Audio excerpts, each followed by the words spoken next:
Hello everyone, welcome to the Homeo Soul. Today is the another video on the anatomy, and today we are learning about the arm, the brachium. So let's start studying the arm. So the arm extends from the shoulder joint to the elbow joint, it having a solo bone which is the humerus. A medial and the lateral intermuscular septum divided the arm into an anterior or a flexor compartment and the posterior or a extensor compartment.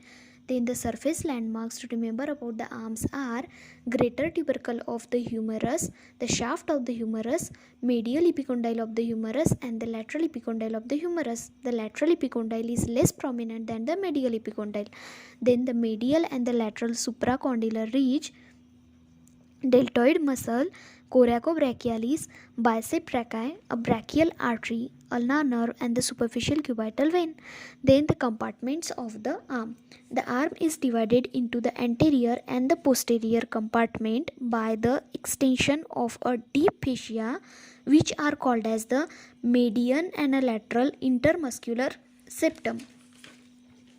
The medial septum is pierced by the ulnar nerve and the superior ulnar collateral artery. Then the lateral septum, it is pierced by the radial nerve and the anterior descending branch of the profunda brachii artery. Then we will study in detail about the anterior compartment. So the muscles of the anterior compartment are choracobrachialis, bicep brachii, and the brachialis. So remember these three muscles.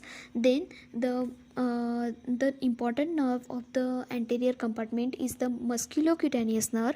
It is a main nerve of the front of a arm, and it continue below the elbow as the lateral cutaneous nerve of the forearm. So musculocutaneous nerve is the branch of a lateral cord of a brachial plexus arising at the lower border of the pectoralis minor, having the root value C5 to C7. Then its origin, its course, and its termination. The musculocutaneous nerve arises from the lateral cord of the brachial plexus in a lower part of the axilla, and it accompanies the third part of the axillary artery.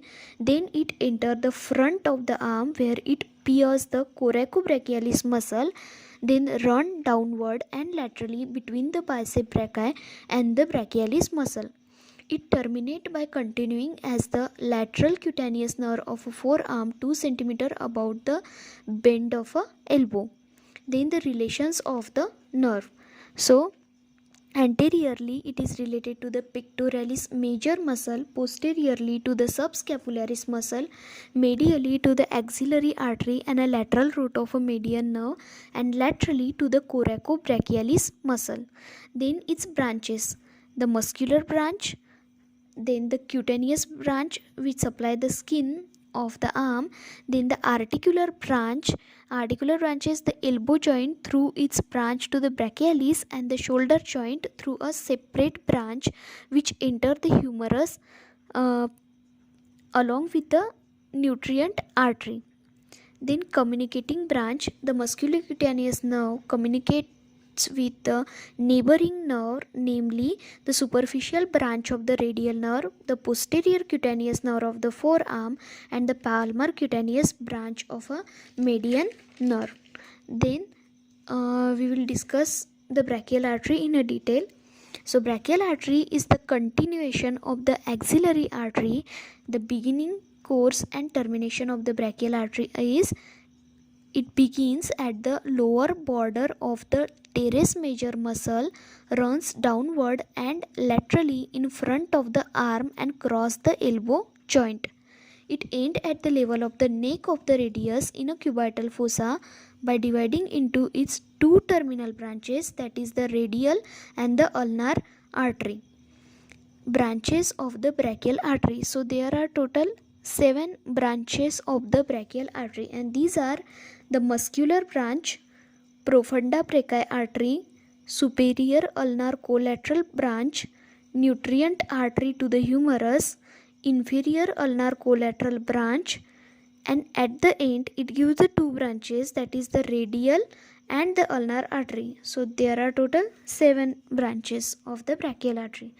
Then the large nerves of the arm. So there are three large nerves of the arm, and that are the median nerve, ulnar nerve, and radial nerve. So we will study it in a detail. So the median nerve, it is closely related to the brachial artery throughout its course in the arm. In the upper part, it is lateral to the artery. In the middle of the arm, it crosses the artery from the lateral to the median side and remain on the medial side of the artery right up to the elbow. Then ulnar nerve, it runs on the medial side of the brachial artery up to the level of the insertion of the choracobrachialis, where it pierces the median intermuscular septum and enter the posterior compartment of the arm. It accompanied by the superior ulnar collateral vessels at the elbow joint. It passes behind the medial epicondyle, where it can be palpated with the finger. Then the radial nerve. At the beginning of the brachial artery, the radial nerve lies posterior to the artery. Nerve leaves the artery by entering the radial groove on the back of the arm, where it accompanied by the profunda brachii artery. In the lower part of the arm, nerve appear again on a front of the arm, where it lies between the brachialis, brachioradialis, and the extensor carpi radialis longus. So this is all about today. The remaining part of the anterior compartment, that is the cubital fossa and the posterior compartment, we will keep it for a next video. We will study it in a next video. So thank you so much for watching and listening the video carefully. If you like my work, please do not forget to like, comment, share, and subscribe to the channel. Do appreciate if you like my work. Please appreciate by subscribing to the channel. Thank you so much.